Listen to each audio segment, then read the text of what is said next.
আসসালামু আলাইকুম। বাংলাদেশ বেতার গোপালগঞ্জ খবর পড়ছি রবিউল ওহাব। গতকাল জেলা প্রশাসক মোহাম্মদ কামরুজ্জামান প্রধান অতিথি হিসেবে উপস্থিত থেকে গোপালগঞ্জের মধুমতি নদীর জয়নগর ফেরিঘাট উদ্বোধন করেছেন। ফেরি চলাচলের ফলে দুই জেলার উৎপাদিত কৃষিজাত পণ্য এক স্থান থেকে অন্য স্থানে পরিবহন সহজতর হবে, যা স্থানীয় অর্থনৈতিক কার্যক্রমে গুরুত্বপূর্ণ ভূমিকা রাখবে বলে মনে করছেন প্রশাসন সহ স্থানীয়রা। নড়াইল জেলার নড়াগাতি ও কালিয়া উপজেলাবাসী প্রায় ৩০ কিলোমিটার পথ ঘুরে গোপালগঞ্জ হয়ে ঢাকায় যাতায়াত করত। এই ফেরি চালুর ফলে আর তাদের এত পথ ঘুরতে হবে না, সহজেই তারা কম সময়ে গন্তব্যে পৌঁছাতে পারবেন। গতকাল ফরিদপুর জেলা পুলিশ সুপার কার্যালয়ের সম্মেলন কক্ষে বিশেষ আইনশৃঙ্খলা কমিটির এক সভা অনুষ্ঠিত হয়েছে।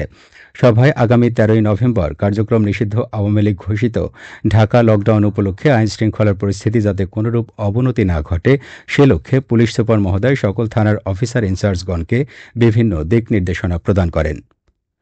পুলিশ সুপার মোহাম্মদ আব্দুল জলিলের সভাপতিত্বে অতিরিক্ত পুলিশ সুপার মোহাম্মদ শামসুল আজম, অতিরিক্ত পুলিশ সুপার মোহাম্মদ রায়হান গফুর, অতিরিক্ত পুলিশ সুপার আসিফ ইকবাল ও সহকারী পুলিশ সুপার আজম খান সহ ফরিদপুর জেলা পুলিশের অন্যান্য ঊর্ধ্বতন কর্মকর্তাবৃন্দ এ সময় উপস্থিত ছিলেন। মাদারীপুর সদর উপজেলায় প্রতিবন্ধী শিশুদের মূলধারায় অন্তর্ভুক্তি ও শিক্ষা উপবৃত্তি কর্মসূচির অগ্রগতি বিষয়ক এক সেমিনার অনুষ্ঠিত হয়েছে। গতকাল সদর উপজেলা পরিষদের হলরুমে উপজেলা সমাজসেবা কার্যালয়ের আয়োজনে এ সেমিনার অনুষ্ঠিত হয়। উপজেলা সমাজসেবা কর্মকর্তা বিএম আসাদুজ্জামানের সভাপতিত্বে অনুষ্ঠানে প্রধান অতিথি ছিলেন সদর উপজেলা নির্বাহী কর্মকর্তা ওয়াহিদা শাবাব। প্রধান অতিথির বক্তব্যে তিনি বলেন, প্রতিবন্ধীরা আমাদেরই সন্তান, তাদেরকে অবহেলা না করে এগিয়ে নিতে সবার সহযোগিতা প্রয়োজন। বক্তারা বলেন, শিক্ষা উপবৃত্তি কর্মসূচির মাধ্যমে প্রতিবন্ধী শিশুদের শিক্ষায় সম অধিকার ও সুযোগ নিশ্চিত করাই এ উদ্যোগের মূল লক্ষ্য। গোপালগঞ্জের টুঙ্গিপাড়ায় পুলিশের উপর হামলা, গাড়ি ভাঙচুর ও আওয়ামী লীগের ডাকা হরতালের সমর্থনে মশাল মিছিল মামলায় দুই আওয়ামী লীগ নেতাকে বুধবার রাতে পৃথক স্থান থেকে গ্রেপ্তার করেছে পুলিশ। গ্রেপ্তারকৃত ব্যক্তিরা হলেন টুঙ্গিপাড়া পৌর আওয়ামী লীগের প্রচার সম্পাদক সৈয়দ শামীম হাসান ও ১ নং ওয়ার্ড আওয়ামী লীগের সহসভাপতি আজিজুল হক। টুঙ্গিপাড়া থানার ভারপ্রাপ্ত কর্মকর্তা জাহিদুল ইসলাম জাহাঙ্গীর বিষয়টি নিশ্চিত করে বলেন, গতকাল তাদের আদালতের মাধ্যমে গোপালগঞ্জ জেলা কারাগারে পাঠানো হয়েছে। গোপালগঞ্জের টুঙ্গিপাড়ায় মাদকবিরোধী অভিযানে গালিব হুসাইন নামে এক যুবককে ৪ পিস ইয়াবাসহ আটক করেছে জেলা মাদকদ্রব্য নিয়ন্ত্রণ অধিদপ্তর। গতকাল তাকে আটক করে টুঙ্গিপাড়া উপজেলা নির্বাহী অফিসার ও ভ্রাম্যমাণ আদালতের বিজ্ঞ নির্বাহী ম্যাজিস্ট্রেট ফারজানা আক্তার ৬ মাসের বিনাশ্রম কারাদণ্ড এবং ১০০ টাকা অর্থদণ্ড প্রদান করেন। এদিকে ফরিদপুরে মাদকদ্রব্য নিয়ন্ত্রণ অধিদপ্তরের সদস্যরা ১০৪ বোতল ফেন্সিডিল সহ রবিউল আহমেদ রুবেল নামে একজনকে গ্রেপ্তার করেছে। মাদকদ্রব্য নিয়ন্ত্রণ অধিদপ্তরের জেলা উপপরিচালক শেখ মোহাম্মদ হাশেম আলী জানান, গোপন সংবাদের ভিত্তিতে গতকাল ফরিদপুর জেলার ভাঙ্গা থানাধীন আতাদি এলাকায় ঢাকাগামী একটি কাভার্ড ভ্যানে তল্লাশি চালিয়ে ১০৪ বোতল ফেন্সিডিল জব্দ করা হয়।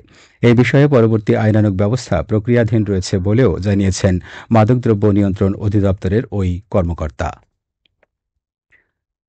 গোপালগঞ্জের মুকসুদপুরে অপহরণের একদিন পরে ১৯ মাস বয়সী শিশু রূপাকে উদ্ধার করেছে মুকসুদপুর থানা পুলিশ। পরে এই ঘটনায় অপহরণকারী দুলাল হাওলাদারকে আটক করা হয়েছে। উদ্ধার হওয়া রূপা আলিপুর গ্রামের মিটুল শিকদারের মেয়ে। গতকাল বিকেলে মুকসুদপুর থানার অফিসার ইনচার্জ মোহাম্মদ মোস্তফা কামালের নেতৃত্বে এসআই অনূপ ঘোষ ও এসআই আব্দুল হাকিম সঙ্গীয় ফোর্স নিয়ে রাজবাড়ী জেলার গোয়ালন্দ থানার দৌলদিয়া বাস টার্মিনাল থেকে গোয়ালন্দ ঘাট থানা পুলিশের সহযোগিতায় অপহরণকারীকে আটক করে। মোহাম্মদ মোস্তফা কামাল বলেন, এ বিষয়ে পরবর্তী আইনানুগ ব্যবস্থা প্রক্রিয়াধীন রয়েছে। মাদারীপুরের রাজৈর উপজেলায় যাত্রীবাহী বাস ও পিকআপের মুখোমুখি সংঘর্ষে ১৫ জন আহত হয়েছেন। গতকাল দুপুরে ঢাকা বরিশাল মহাসড়কের বড় ব্রিজ এলাকায় এ দুর্ঘটনা ঘটে। ঢাকা থেকে বরিশালগামী লাবিবা পরিবহনের একটি যাত্রীবাহী বাস নিয়ন্ত্রণ হারালে বিপরীত দিক থেকে আসা পিকআপের সঙ্গে মুখোমুখি সংঘর্ষ হয়।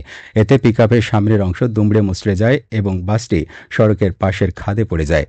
ঘটনাস্থলে পিকআপ চালকসহ বাসের ১৫ যাত্রী আহত হন। পরে স্থানীয়রা আহতদের উদ্ধার করে রাজৈর উপজেলা স্বাস্থ্য কমপ্লেক্সে নিয়ে যায়। গতকাল মোস্তফাপুর হাইওয়ে থানার ভারপ্রাপ্ত কর্মকর্তা মিজানুর রহমান ঘটনার সত্যতা নিশ্চিত করেছেন। সবশেষে আবহাওয়া।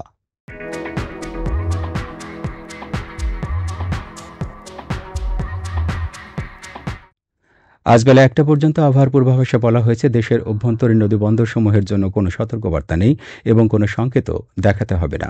খবর শেষ হলো।